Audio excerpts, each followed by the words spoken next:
the manager of Manchester United, not to be the coach. And every department, the scouting department, the sport director needs to do their job. I will do mine for 18 months and then we move on. So दोस्तों, एक और दिन, एक और draw और एक और drama at the club, at Manchester United Football Club. This time it's again about Ruben Amorim. जी हाँ, अगस्त 2025 में जब रूबेन एमोरिम से पूछा गया कि भाई वो यूनाइटेड में कितने साल रहेंगे, तो वो भाई उसने बोला मैं 20 साल का प्लान कर रहा हूं यूनाइटेड में रहना. And Ineos was all in the favour of Ruben Amorim. अब मसला प्रॉपर ये है भाई, इस वीडियो में तुमने ये समझना है what is the problem with Ruben Amorim, what is the problem with Ineos, who is at fault. इस वीडियो में ये हम सब बातें डिस्कस करेंगे. तो भाई काइंडली वीडियो एंड तक देखना, कॉन्टेक्स्ट को समझना, and then do let me know your thoughts in the comment section below. तो भाई चलते हैं to the time when Ineos sacked Erik ten Hag. In between the season चल रहा है भाई, in between the season Erik ten Hag को sack कर दिया after giving him contract extension. And they went to Ruben Amorim and they wanted to, वो चाहते थे कि भाई हेड कोच बन जाए, मैनेजर नहीं, हेड कोच बन जाए. अब यहाँ पे तुमने समझना डिफरेंस क्या है भाई, हेड कोच और मैनेजर में क्या डिफरेंस है. मैनेजर के पास जो है ना भाई, वो ट्रांसफर्स, डीलिंग्स, कॉन्ट्रैक्ट्स वगैरह इस सब की पावर भी होती है, जबकि हेड कोच के पास ऐसा कुछ नहीं होता. उसने सिर्फ ट्रेनिंग डेवलपमेंट करनी होती है प्लेयर्स की और रिजल्ट्स निकालने होते हैं ऑन द पिच.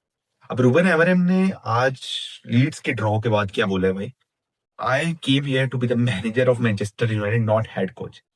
जबकि वो एज अ हेड कोच ही अपॉइंट हुआ था, नॉट एज अ मैनेजर.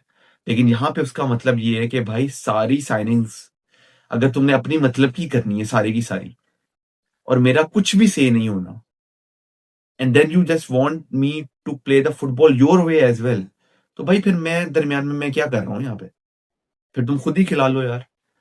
और ये बात कहाँ से आई, क्योंकि पिछले दिनों क्रिस्टोफर विवल, जी हाँ, रिक्रूटमेंट डायरेक्टर जो है मैनचेस्टर यूनाइटेड के, उन्होंने ये शिकवा किया कि रूबेन एमोरिम जिस टाइप की फुटबॉल खिला रहा है, 3-4-2-1 का जो स्ट्रक्चर है, डेट इज वेरी प्रिडिक्टेबल. और ये जो एंड्रे सिल्वा है भाई, फुलम के जो कोच है, उसने कहा भाई ये तो बहुत इजी है जज करना. और वो 1-1 ड्रॉ के बाद ये जो स्टेटमेंट थी एंड वो रिमार्क्स जो है वो क्रिस्टोफर विवल ने व्हाट्सएप के ग्रुप में भेज दिए, जो कि यूनाइटेड की हेड मैनेजमेंट का ग्रुप है. वहां से भाई बहस शुरू हुई एमोरिम की और जेसन विलकॉक्स. जी हाँ, अब इन दोनों का जो है वो फड्डा हो गया, because Jason Wilcox said that भाई you have to be adaptable, tactically adaptable. तुम्हें कभी बैक 3 पे जाना चाहिए, कभी बैक 4 पे जाना चाहिए. तो ये सब इन दोनों का फड्डा चल रहा था. जबकि एमोरिम ने बोला कि यार मेरी मर्जी है, मैं जब मर्जी चाहूं कि बैक 3 में जाऊं, जब मर्जी चाहूं बैक 4 में जाऊं. अब पहले ये सारा तुम कॉन्टेक्स्ट जो है ना, बैकग्राउंड सुन लेना, then I will give my thoughts what I think about that. तो एमोरिम ने ट्राई भी किया, बैक 4 भी ट्राई किया, इन बिटवीन मैचेस उसने फॉर्मेशंस चेंज भी की. इवन आज लीड्स वाले मैच में when we conceded that goal, we shifted to back 4 as well. So he is doing that in between the matches as well. अब Amorim की on the other hand दरख्वास्त क्या थी कि भाई मुझे प्लेयर्स दे दो भाई, we are very near to the top 4, we don't have players right now of that quality in my squad, and that is very true. We don't have midfielders भाई.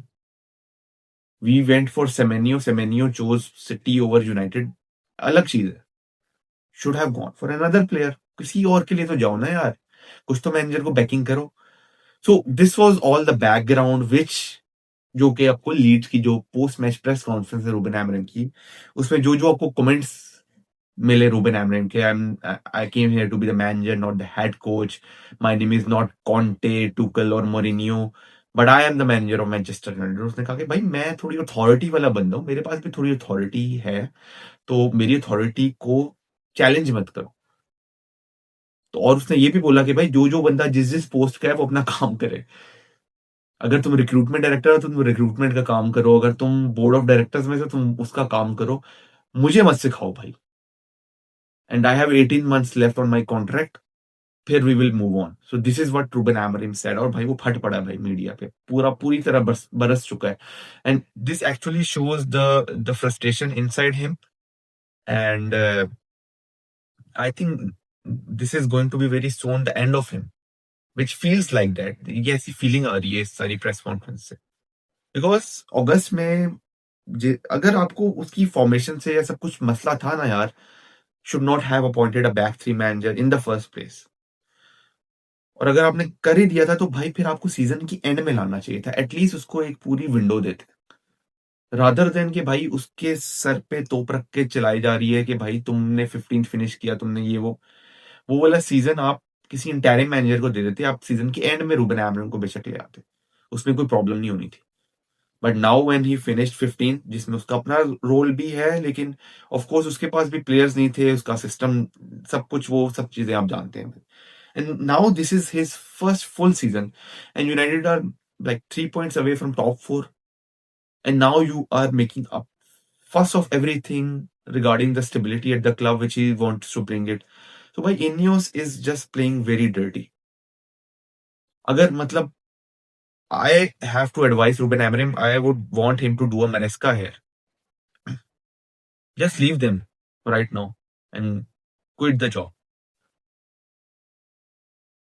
So this was all about the background, what Amorim said, what I think about. So do let me know your thoughts, what you think about this whole fuss, whole scenario, whole background. क्योंकि मैंने अपनी story आपको सारी बता दी है, background आपके सामने है, कॉन्टेक्स्ट आपके सामने है. Who do you think should be blamed? भाई Ineos should be blamed, Wilcox should be blamed, Omar Berrada should be blamed, Sir Jim Ratcliffe should be blamed, or Ruben Amorim should be blamed? Who is the culprit here? Do let me know your thoughts in the comment section भाई. अगर आप नए हो channel पे तो भाई subscribe जरूर कर लेना. If you are already here तो भाई लाइक जरूर कर दो, कमेंट करके बताओ और शेयर जरूर कर देना अपने दोस्तों में. भाई मिलते हैं एक और नई वीडियो के साथ, एक और नए मौजू पे, एक और नए टॉपिक पे. तब तक भाई इजाजत दो, टेक केयर, गुड बाय.